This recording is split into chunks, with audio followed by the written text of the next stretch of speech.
Le SAMU, service d'aide médicale d'urgence, est à nouveau effectif au Cameroun. 20 ans après sa création, dont une dizaine d'années d'inactivité, ce projet de relance de ce service initié par le ministère de la Santé publique sera matérialisé par la phase pilote conduite par l'hôpital La Quintini de Douala, qui a la charge, dès ce 18 juin 2024, de faire vivre aux personnes en détresse l'expérience de ce service médical motorisé. Sur les 10 ambulances que compte cette formation sanitaire de référence, 4 seront allouées au projet SAMU avec des points de stationnement permanents bien établis dans la ville de Douala. Il y a une ambulance au Palais d'Ikarakwa qui va couvrir un peu une grande partie de Douala premier.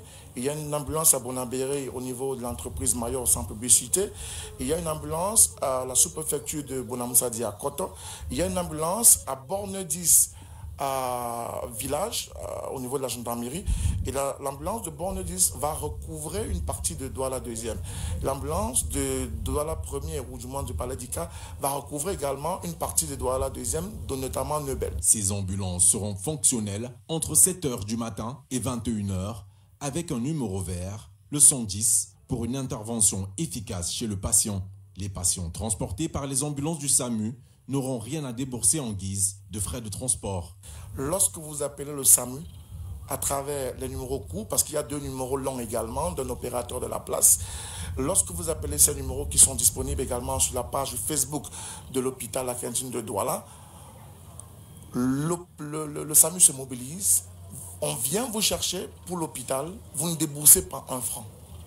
Lorsque vous êtes à l'hôpital, maintenant, forcément, les soins est en cours, vous allez forcément débourser au niveau de l'hôpital. Mais le transport entre chez vous, entre votre lieu d'accident pour l'hôpital, vous ne débourserez pas un seul franc parce que l'opération est entièrement gratuite en termes de transport. Le 6 juin 2024, le ministère de la Santé publique a annoncé que ce projet ambitieux nécessitait un financement total de 175 millions de francs CFA.